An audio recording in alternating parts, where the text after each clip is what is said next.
இல்ல தமிழ்நாடு சட்டப்பேரவைக்கு நடைபெற போகிற தேர்தல் என்பது தமிழ்நாட்டுக்கு ஒரு அமில பரீட்சை தான். ஆசிட் டெஸ்ட் என்று ஆங்கிலத்திலே சொல்வார்கள். காரணம், பாரதிய ஜனதா கட்சி எஸ்ஐஆரை கொண்டு வந்து இங்கே அமல்படுத்தியதற்கு பிறகு பீகார் போன்று இங்கேயும் முடிவுகள் இருக்குமோ என்கிற அச்ச உணர்வு எல்லோரிடத்திலும் தொற்றிக் கொண்டிருக்கிறது. ஆனாலும் திராவிட முன்னேற்ற கழகம் மிக லாபகமாக அந்த எஸ்ஐஆரை எதிர்கொண்டிருக்கிறது என்பதுதான் செய்தி. நேற்றைக்கு கூட அம்மையார் ஜோதிமணி அவர்கள் என்ன சொல்றாங்க அப்படின்னு சொன்னா, இரண்டாவது இடத்துக்கு விஜய் தான் வருவார் அப்படின்னு சொல்றாங்க. நீங்க 28 இடங்களை பெற்றிருக்கிறீங்க. 28 இடங்கள்ல நீங்க வெற்றி வாகை சூடி தமிழ்நாட்டுடைய எதிர்க்கட்சியாக வாங்கல. ஏன் அந்த இடத்துக்கு நீங்க வரக்கூடாது? நீங்க காங்கிரஸ் கட்சியை பலப்படுத்துகிற வேலையை தானே செய்யணும்னு சொல்றீங்க. காங்கிரஸ் கட்சிக்கு கூடுதலான இடம் கேட்டு காங்கிரஸ் கட்சியை நாங்கள் அடுத்த கட்டத்துக்கு நகர்த்தி செல்லணும்னு சொல்றீங்க. இப்போ ஒரு மிகப்பெரிய வாய்ப்பை தமிழ்நாடு முதலமைச்சர் உங்களுக்கு கொடுத்திருக்கிறாரு. அந்த வாய்ப்பை நீங்கள் பயன்படுத்தி கொண்டு 28 இடங்களிலும் வெற்றி வாகை சூடினா நீங்க தானே எதிர்க்கட்சி. இப்போதும் விஜய் மீதான பாசம் சில காங்கிரஸ்காரர்களுக்கு விடவில்லை என்பதை உணர்த்துது.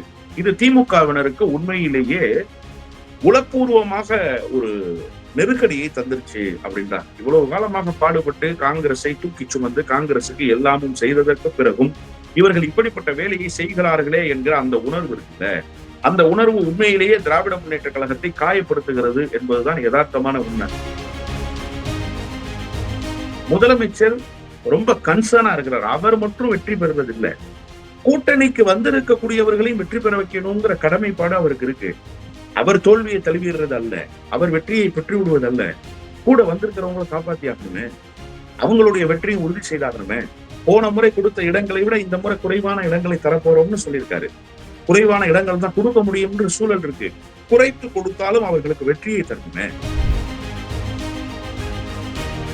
அதிமுகவை குறிவைத்து யார் நகர்றாருன்னு கேட்டா விஜய் தான் நகர்றாரு. அதனாலதான் எஸ்பி வேலுமணி பயப்படுறாரு.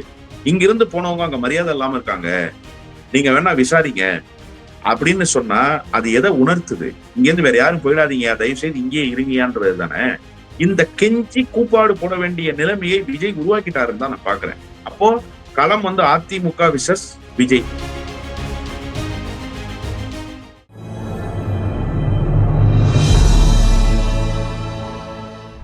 தமிழ் நியூஸ் நேர்களுக்கு வணக்கம். இன்றைய சிறப்பு நேர்காணலில் நம்மோடு இருந்திருப்பவர் திராவிட வெற்றி கழகத்தினுடைய முதன்மை செயலாளர் மரியாதைக்குரிய வல்லம் பஷீர் சார். சார் வணக்கம். வணக்கம் சார். நீங்க கிட்டத்தட்ட 1/4 நூற்றாண்டுக்கும் மேலாக தமிழக அரசியலை உற்று நோக்கி கவனித்துக் கொண்டிருப்பவர். இப்போ சட்டமன்ற தேர்தல் நெருங்கி கொண்டிருக்கிறது. நீங்கள் ஒரு கட்சியினுடைய ஒரு முக்கிய பொறுப்பில் இருந்து கொண்டிருக்கிறீர்கள். இந்த சட்டமன்ற தேர்தலில் நீங்கள் பார்க்கும் பொழுது உங்களுக்கு என்ன புலப்படுகிறது?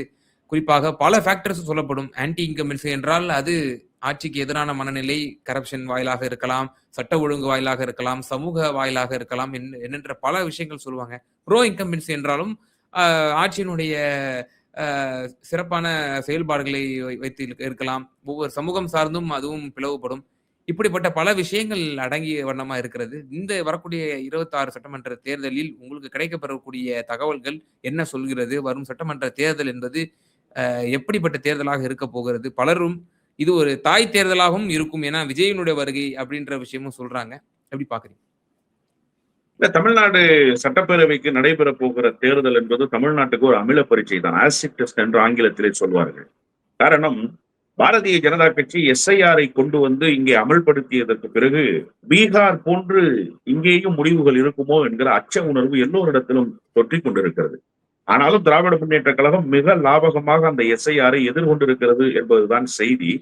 இவை எல்லாவற்றையும் கடந்த அந்த அச்ச உணர்வு இன்னும் கொஞ்சம் தொற்றிக்கொண்டே இருக்கிறது என்பது யதார்த்தமான உண்மைதான். அதே நேரத்தில் அதிமுக அணி கொஞ்சம் பலப்பட்டிருக்கிறது என்பதை நாம் ஏற்கத்தான் வேண்டும்.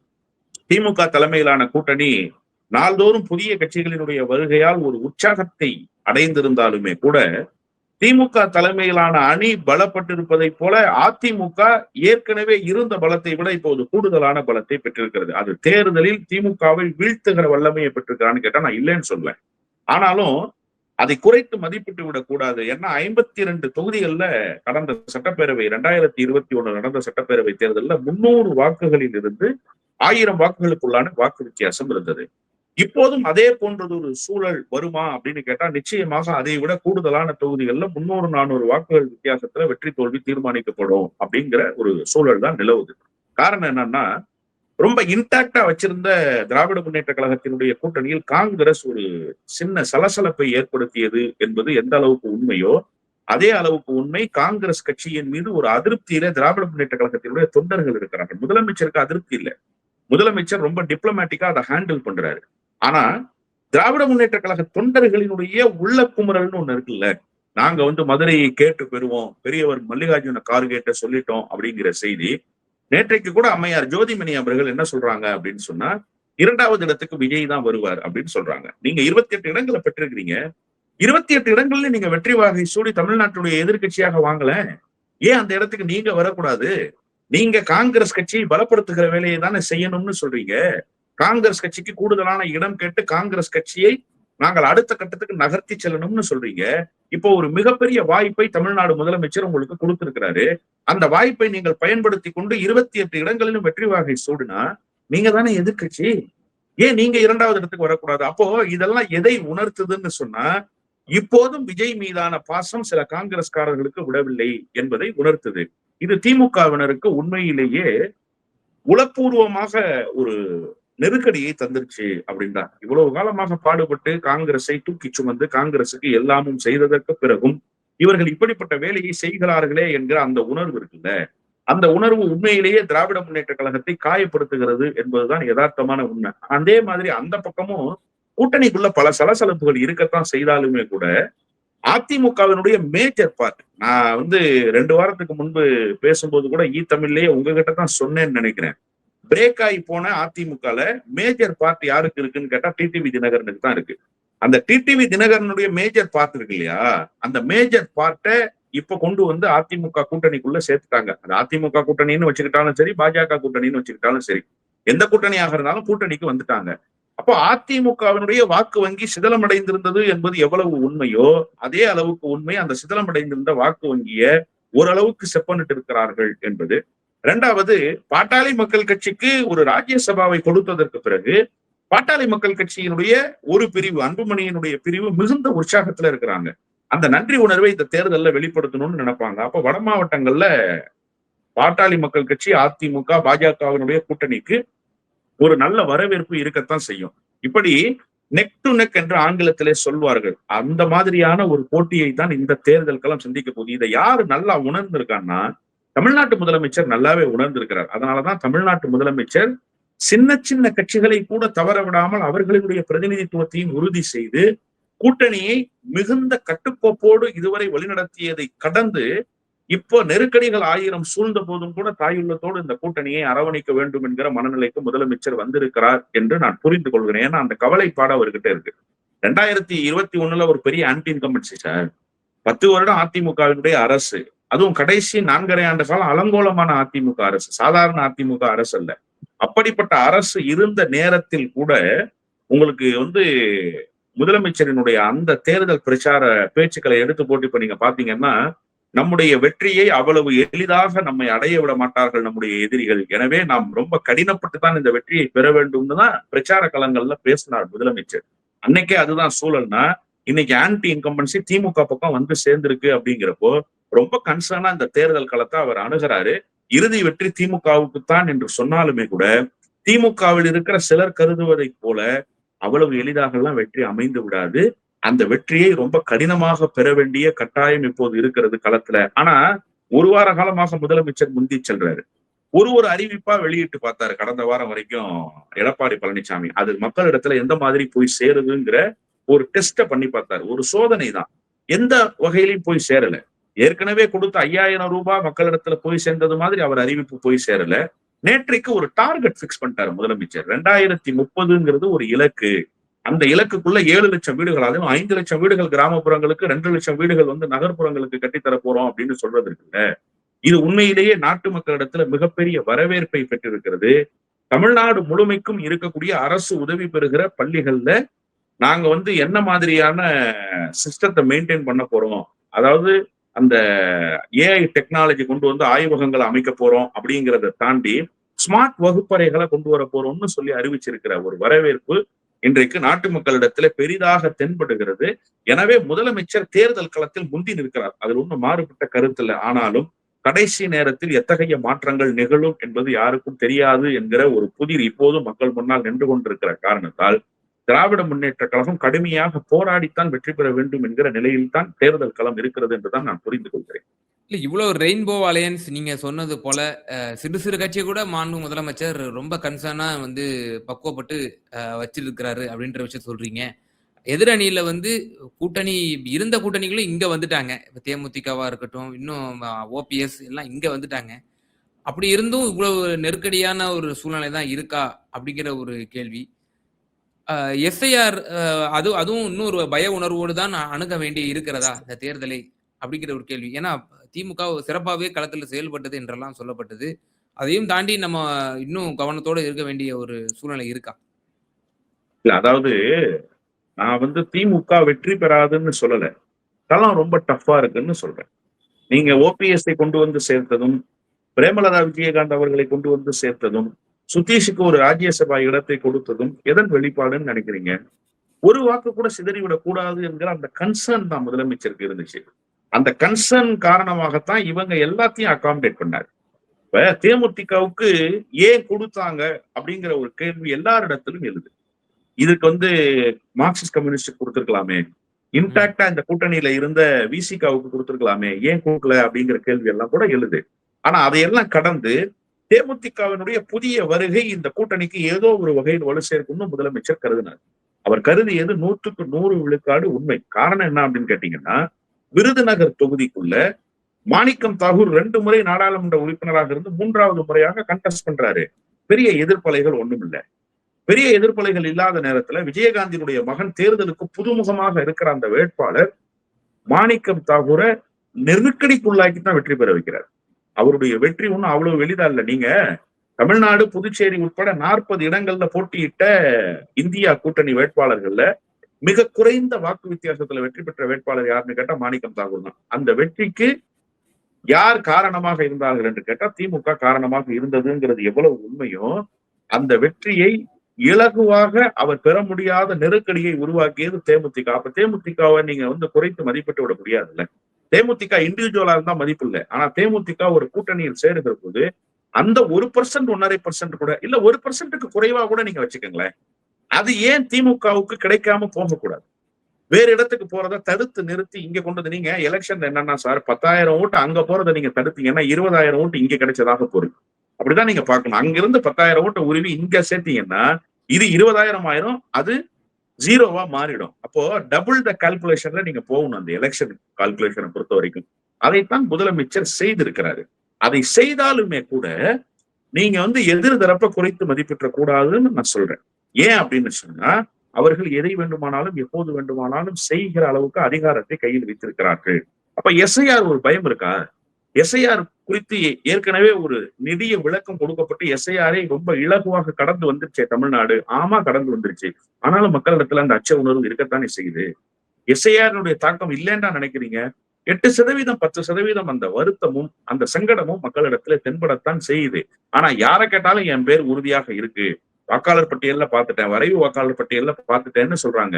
வெளியில் சொல்லாத செய்திகள் என்ன இருக்குங்கிறது தெரியல. தேர்தல் களத்துலதான் தெரிய வரும்.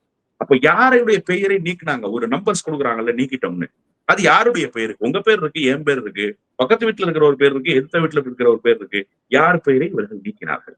நீக்கியவர்கள் எல்லாம் யார்? எந்த கட்சியினுடைய வாக்காளர்கள்? இந்த கவலைப்பாடு எல்லாருமே இருக்கத்தானே செய்து. அதைத்தான் நான் சொன்ன எஸ்ஐஆர் என்பது ஒரு தாக்கத்தை உருவாக்கி இருக்கு. உருவாக்கலன்னா நம்ம சொல்ல முடியாது. அதே நேரத்துல ஓபிஎஸ் வந்துட்டாரு அப்படின்னா ஓபிஎஸ் வருகை தருமபுரியில என்ன தாக்கத்தை ஏற்படுத்துது? தருமபுரியில நீங்க அதிமுக, பாமக, பாஜகவினுடைய கூட்டணி ரொம்ப கன்சாலிடேட்டடா இருக்காங்க. அவங்க இன்னும் கூடுதலாக சொல்லணும்னு சொன்னா அது ஒரு வெற்றி கூட்டணி. அந்த பகுதியை பொறுத்த வரைக்கும் வட மாவட்டத்தினுடைய கோர் பெல்ட் சேலத்துக்குள்ள, தருமபுரியில இப்படிதான் இருக்காங்க. நாமக்கல்ல இப்படிதான் இருக்காங்க அந்த கூட்டணி. அப்போ ஓபிஎஸ் வருகை இங்கத்தான் உங்களுக்கு தாக்கத்தை ஏற்படுத்தும். அதுவும் எங்க ஏற்படுத்தும்? அதிகபட்சம் தேனிக்குள்ள ஏற்படுத்தும். இன்னும் கூடுதலா போனா மதுரைக்குள்ள ஏற்படுத்தும். இதை தாண்டி என்ன தாக்கத்தை ஏற்படுத்தும்? ஆனா அதை கூட இழக்க விரும்பாமல் தான் முதலமைச்சர் ரொம்ப கரிசனத்தோடு கன்சர்னா இந்த கூட்டணியை ஃபார்ம் பண்ணாருன்னு நான் திரும்ப திரும்ப சொல்றேன். அதே நேரத்தில் இது போதுமானதாக இருக்குமா அப்படின்னு கேட்டா போதுமானதாக இருக்கும். ஆனாலும் போராட வேண்டிய கட்டாயம் இருக்கிறது. எனவேதான் இந்த தேர்தல் களத்தை இலகுவாக கடந்துட முடியும் அப்படின்னு நாம நினைக்க கூடாது. இலகுவாக கடக்க முடியாது. இலகுவாக கடக்கக்கூடிய சூழல் இல்லைன்னு சொல்றேன். இதுல இன்னொரு பெரிய சவாலாக திமுக கூட்டணிக்கு ஒரு முக்கியமான ஒரு விஷயம் சொல்லப்படுது சார். இது பற்றி உங்க கருத்து சொல்லுங்க. அதாவது இப்போ திமுக இந்த முறை சீட்ட குறைக்க போகுது. தன்னோட சீட்ட 155ல இருந்து 160 இல்ல 65 தான் மேக்ஸிமம். அதுக்கு மேல போகாதுன்னாங்க. கடந்த முறை அவங்க சின்னத்திலே 173 நின்னாங்க. கூட்டணி கட்சிகளுக்கு ஒரு ஏறத்தாழ 10 சீட்டு குடுத்திருந்தாங்கன்னு நினைக்கிறேன். 10, 15 சீட்டு வரைக்கும் குடுத்திருந்தாங்க. இப்போ அப்படிப்பட்ட ஒரு சூழ்நிலை இல்ல. கூடுதலான வரவுகள் வந்திருக்கு. இவங்க குறைக்க வேண்டியது இருக்கு. அ கூட்டணி கட்சிகளுக்கும் அப்ப காங்கிரஸ் போன்ற கட்சிகளுக்கு கூடுதலாக ஒதுக்கி இருக்கிறாங்க. அப்ப கூட்டணியே கிட்டத்தட்ட ஒரு அ 70 தொகுதிகளுக்கு மேல வந்து நிக்கிறத நம்மளால பார்க்க முடியுது. இந்த கூட்டணி கட்சிகளுடைய சின்னத்துக்கு எதிராக இரட்டை இலை நிக்கும் பொழுது, அதனோட தாக்கம் என்னவாக இருக்கும்? 2019ல திருமாவளவன் அவர்களே கூட ரொம்பவே வெ திக்குமுக்காடி 2000, 3000 வாக்குகள் வெற்றி பெற்றார். அதேபோல கடந்த சட்டமன்ற தேர்தலிலும் அமைச்சர் துரைமுருகன் போன்றவர்களும் அப்படிப்பட்ட ஒரு நெருக்கடியான சூழ்நிலையில் தான் வெற்றி பெற்றதை பார்க்க முடிகிறோம். அப்போ கூட்டணி கட்சிகளுடைய சின்னம் வெர்சஸ் இரட்டை இலை அப்படின்னு வரும்போது அது ஒரு டஃப் ஃபைட்டா வரும்னு நினைக்கிறீங்களா?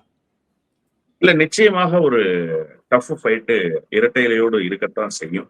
இல்லைன்னா நீங்க வந்து குறித்து மதிப்பிட முடியாது. அதுக்கு என்ன காரணம் அப்படின்னு சொன்னா, நீங்க வந்து அதிமுக என்கிற அந்த பிளவுபட்டிருக்கிற பாதிக்கப்பட்டிருக்கிற இயக்கம் இப்போதும் மக்களிடத்துல ஒரு நன்மதிப்பை பெற்றிருக்கிற இயக்கமாகத்தான் இருக்கு.